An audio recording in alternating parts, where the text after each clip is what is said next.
Hello everybody, and welcome back to Let's Play Gabriel Night 3.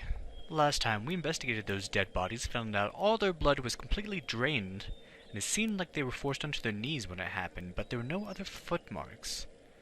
Strange. Anyway, about the points thing, yeah, I kind of left a message in the last video, but when you first approach Mosley, you automatically talk to him, and then he asks who did it. You need absolutely to pick vampires first if you want to get the points. I don't know why, but that's the way things are, and that's what was confusing me. So I went back and redid all that. So at this point, if you've done everything I've done, you should have 421 points. I did the math. So now we need to investigate some more. Let's go talk to Larry Chester. He's the only other person that really saw those two Prince James men besides Abbe Arnaud. Perhaps he'll know something.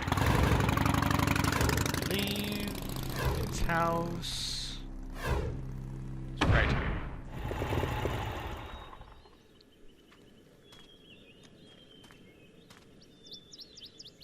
Alright, Larry, let's ask you some questions.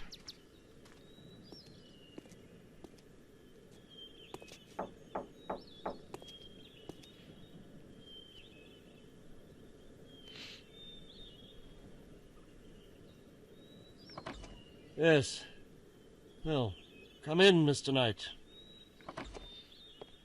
I'm afraid I can only spare a few moments. I appreciate that. What do you do all day anyways? So, okay, come on. Dialogue options, there we go. You know, a friend of mine, Grace, she drove into town yesterday with a couple of guys. Friends of Prince James of Albany. Real nice guys. Scottish, I think. Mallory and McDougal, I believe their names were. Are you going somewhere with this, Mr. Knight? I was wondering if you knew him. No, I'm afraid not. Yeah, liar. Perhaps it's unclear who I'm talking about. You must know them, because after they dropped off Grace last night, they came here. I saw you let them in. 2 men. 2 men. Last night. Yes, a car did stop here last night. They asked directions. They were only here for a few minutes.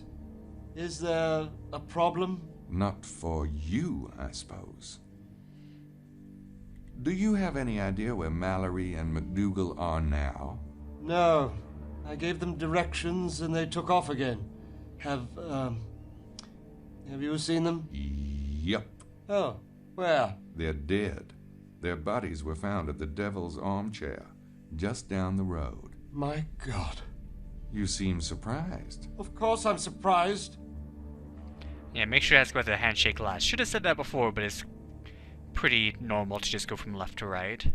About those 2 men who stopped here last night? Yes? This may sound strange, but I was taking a walk by the parking area next door, and I thought I saw you all exchange an awfully complicated handshake. For 2 guys who stopped for directions, that is. How dare you spy on me? I want you to leave. Now. Are you a Freemason, Mr. Chester? Now. Or must I call the police? I think you know those men and Prince James. And I think you know the real reason those men were here.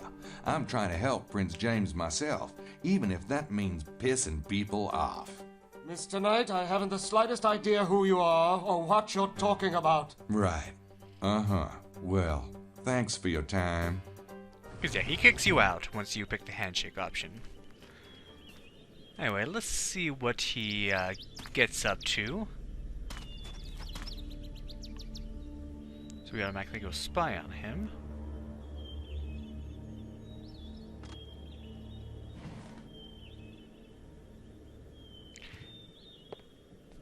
We are very visible, but, oh well. I see him set the clock for some reason. And from this side of the window, we can't see what he's set it to. I'll just let you know that's the clock is an alarm, so whatever time it shows is what time it will go off. Don't know if it's completely obvious at first, but now he's kind of wandering off. What is he up to? Well, we won't know anytime soon, unfortunately. It will not let us follow him. What? Okay, I'm just gonna do that. There we go. Just press escape and let the cutscene go. Alright, so, I want to see what's on that clock. What he changed it to.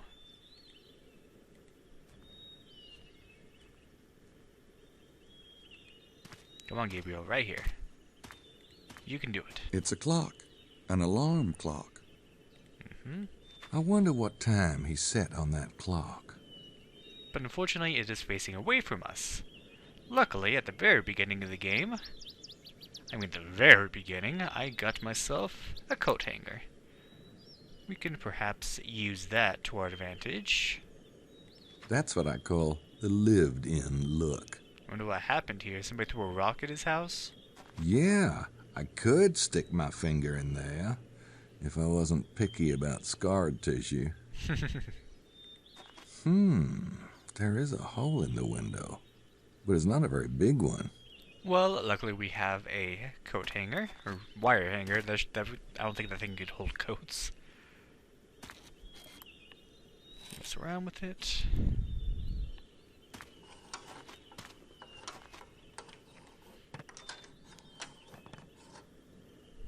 And he'll Now, if I can just press the alarm button. Set the alarm. 2 a.m. 2 a.m. Got it.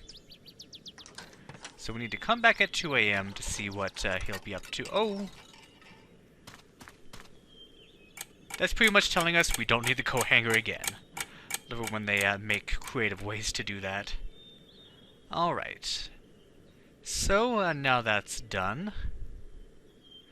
There's not much left to do, but head back to the hotel.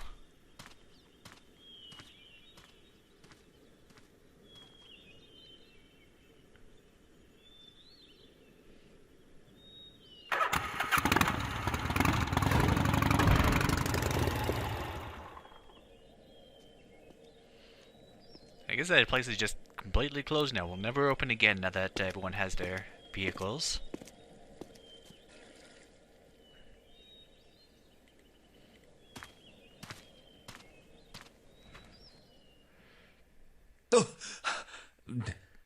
Oh, Mr. Bowser, I'm so sorry. What a klutz I am.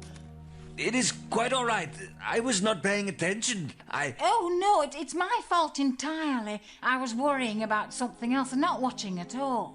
And Lady Howard, is she recovering? Yes, she's resting quietly. Thank you. I am very glad to hear that. Good day, Miss Styles. Good day, Mr. Bowser. You could work on your posture a little bit, Estelle. That was quite a collusion there. And don't you hate it when you say goodbye to somebody, then you end up walking off in the same direction? It's just awkward. We've all been there. And you just kind of veer off in a different direction to where you weren't going just to get out of the situation. Oh well. Anyway, yeah, so, bumped into him and he dropped a few things, but there's nothing we can really do about that right now. But of course that scene had to be important, otherwise it wouldn't have happened. So now let us go talk to Grace. Hopefully she's done reading her book.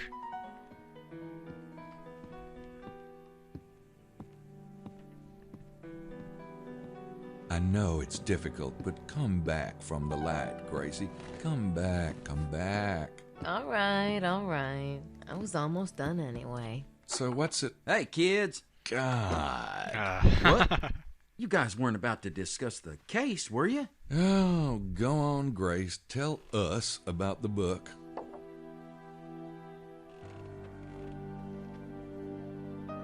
Okay, check this out. Talk about wild. It ties together Freemasonry, the Templars, this group called the Priory of Sion, and like this bizarro theory about the Holy Grail. Well, what do you want to hear about first? Okay, let's see. Let's ask about the Holy Grail. So, what's this Grail theory you mentioned? Okay, now, the Grail. Are you ready for this? Go on. The Grail is supposed to be a vessel, right? Like a cup, and it contains the blood of Jesus. Yeah, go on. The book suggests that the Grail is an allegory for an esoteric secret, a secret so heretical that it had to go underground throughout the Middle Ages. It was passed along as the legend of the Grail. And that secret is? That Jesus had descendants. The Grail itself is an allegory of the womb of Mary Magdalene. Okay. In other words, her womb, right, the cup, contained his blood, or rather bloodline. His heirs. Get out of town. Kinky. That's the first thing you say, dude. Oh boy. Okay. Anyway, let's ask about other stuff. There's a whole bunch of stuff. I don't think you can lose points on this. Hopefully not. Is anyone actually buying this stuff about Jesus having descendants? Sounds pretty Looney Tunes to me. Whether it's true or not is not the point. The point is these secret societies believe it, in a big way. Okay, look, Mary Magdalene came here, right, after the crucifixion? That's what they say. Okay, so she brings the kids, or maybe she's pregnant. Her descendants intermarry with local nobility and become the Merovingian dynasty. The Merovingians are supposed to be descendants of Jesus? Yes, and the Catholic Pope betrayed and murdered them, but some of their line survived. You're losing me. Sorry, Mose, I'm on a roll. Okay, so the Merovingian survivors hid in this region and had backers here. Well, it could explain why so many heretics kept cropping up in the Languedoc, like the Cathars and the Templars, and Rome kept trying to wipe them out, to bury the secret of the bloodline. Gee, those wacky popes, you just can't trust them. Maybe it's those funny hats, all that weight up there on their head. Fine. I'll shut up now. Okay. What's this got to do with the Templars and the Freemasons and Priory of Sion again? They're all supporters of the bloodline, dedicated to getting the bloodline back on the throne. The Templars were probably founded to find proof of the bloodline's genealogy. That's why they were excavating under the Temple of Solomon. And the Crusades would have been the perfect cover. Proof? Like what? A 2,000-year-old birth certificate with the father listed as the son of God? Jesus was of the royal house of David, and if he had children, it would have been in the temple records. If the Priory and the Templars were both supporters of the bloodline, then how come they split up? I don't know. Maybe they had a falling out. Like Martin Luther and the Catholics. Paul Simon and Art Garfunkel. The professor and Mr. Howell. Don't start. Oh boy. The Simon and Garfunkel reference. What's this got to do with the Templars and the Freemasons? Okay, according to the book, the Templars were the founders of Scottish Rite Freemasonry, and when they were persecuted, some of them fled to Scotland and changed their name. What's that got to do with Rennes-le-Château? Only that whatever is going on here, the Freemasons are obviously still involved. Some secret knowledge must have been passed down through the organization. Okay. I'm not sure I want to know, but who or what is the Priory? The Priory of Sion is an offshoot of the Templars. See, they split off before the Templar persecution, way back in 1188. The Priory returned to France from the Holy Land and set up a bunch of monasteries here. What's that got to do with now? Well, the Priory still exists, and they seem to have some kind of major agenda going on with Rennes-le-Château. Here's a random thought. That whole argument between Prince James's men and the Abbé, if the men were Freemasons, could the Abbé be Priory? Maybe. But I was thinking that Montreux might be Priory. Montreux? Yeah, he's the owner of the local winery, Chateau de Serres. There was just something weird about that place. I'll have to check it out. Besides, if the Priory and the Freemasons are both supporters of the bloodline, why would they be ripping each other's throats out? I don't think they're that friendly, Mose. They may have started out in bed together, but that doesn't mean they always agree. Oh, kind of like the U.S. and England. Reagan and Bush. Hardcastle and McCormick. Siegfried and Roy. All right already. At least you can have some fun chemistry with each other sometimes. So what's the Priory's agenda in Rennes-le-Château? I'm not sure exactly. But whatever it is, it probably has something to do with the bloodline. How does this relate to the treasure? The authors think Saunier found the Templar treasure all right, but it wasn't gold. It was ancient genealogy charts from the Temple of Solomon, which Saunier then used to, get this, blackmail the Catholic Church. Or maybe he sold the documents to people like the Priory or the Masons. Well, it's a theory. Was there anything else I should know about the book? Oh, maybe just one small thing. Listen. Many of the prominent families in Europe today claim Merovingian descent, including the Habsburg-Lorraines, Wittelsbachs, Plantards, and Montesquieux in France, the Sinclair family in Britain, and the Stuarts of Scotland. The Stuarts? Prince James is a bloodline descendant? Holy genealogies, Batman. Whoa, it does kind of change the whole picture, doesn't it? I really need to go. You catching a train? No, I just, I still want to read a bit more. So let's meet back here at 5, shall we? Sure. See ya.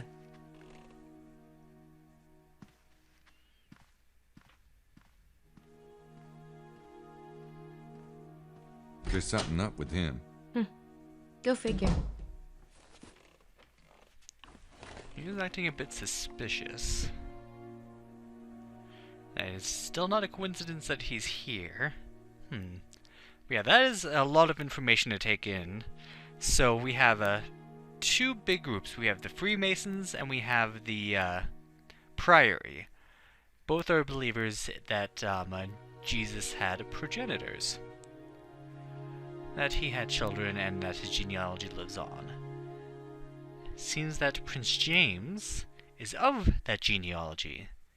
So there might be something to that, to the fact that many of his family members have a curse of having their blood drained in a very vampiric way. Perhaps that blood is being used for something. Anyway, Mosley left his bottle here. Mosley left his pop bottle. And I think it might be a good idea to get his prints. Just in case.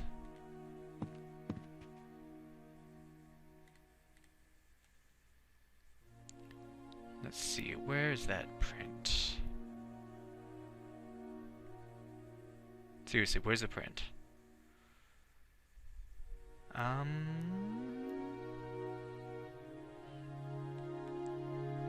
Where? Oh, there it is. There we go.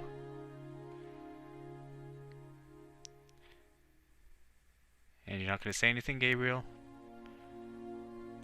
Okay, I guess we can grab it.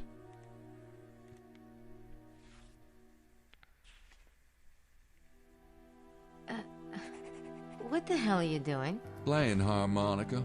Okay, stupid question. Why are you taking Mosley's prints? The guy is about as innocent as a French dance troupe. What? I don't know what he's guilty of, but he's guilty of something. He's not on Sydney's suspect list. Well, gee, guess he can't be a suspect then, can he? Meaning that you can't scan that print in. Leave it on the desk and I'll add him in later. Although Tim Curry's voice acting in this game doesn't really match up to the first game, he still has his moments. Alright. So, what else should we do? Well, we'll just leave that to Gracie for now.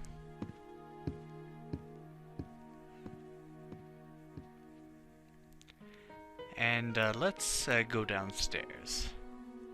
Because we'll want to wake up at around 2 a.m. to see what Larry Chester is up to.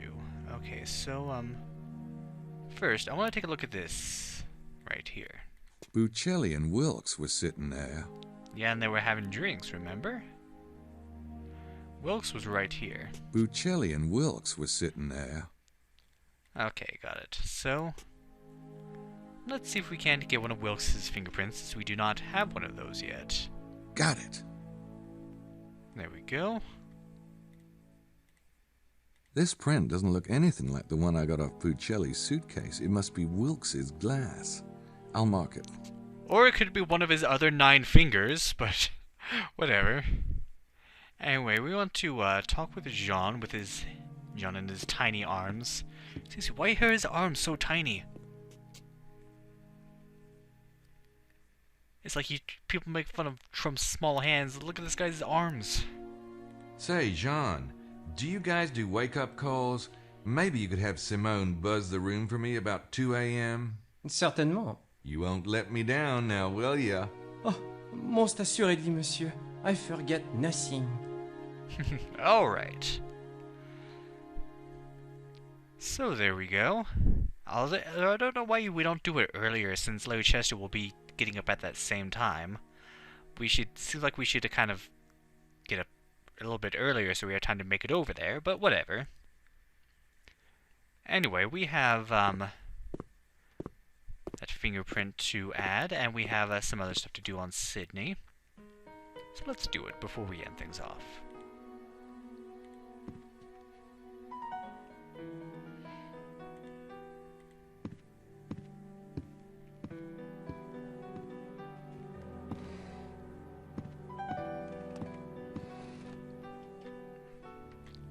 So let's add data. We have Wilkes's print here.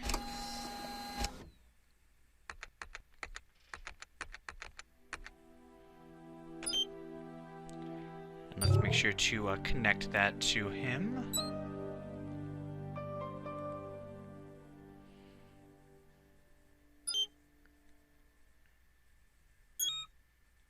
And there we go. Point. Alright. What we also want to do is translate that tape we got in the last episode.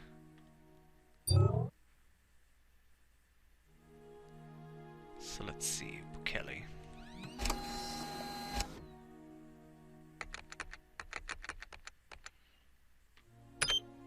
Let's link that to him.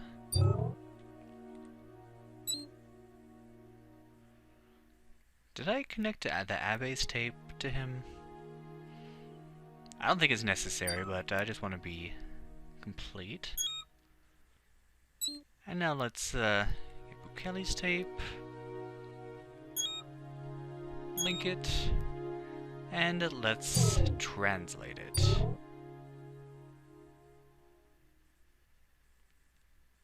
Let's open file. Buccelli's tape, and I believe it was Italian. Alright. Interesting conversation. See what he's talking about. The Bureau of External Affairs, please. Father Grena, this is Father Buccelli. How are you? Good, good. Yes, I'm still here. Something extraordinary has happened. There have been murders. Oh, 2 men. I saw them myself this morning. I have no idea. Well, it must be important. They didn't look like locals. I couldn't say. White, European probably. Their throats were cut, but as I'm remembering, there was no blood at all. I don't believe it, so... Yes, I'll try to learn more. So far, this is the first sign of activity. Yes, also with you. Goodbye, Father Grena. So I believe he's probably contacting his base at the Vatican, since he is a priest, but he's disguising himself. But this right here, so far this is the first sign of activity. What does that mean? Activity of what?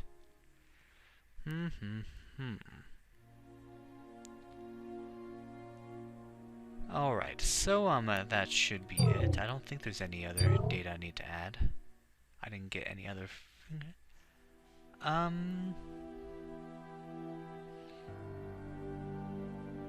don't think we can need to add this. I don't think I need to scan that into No. Sydney. Okay. So that's done. Input aborted. And that's it for now.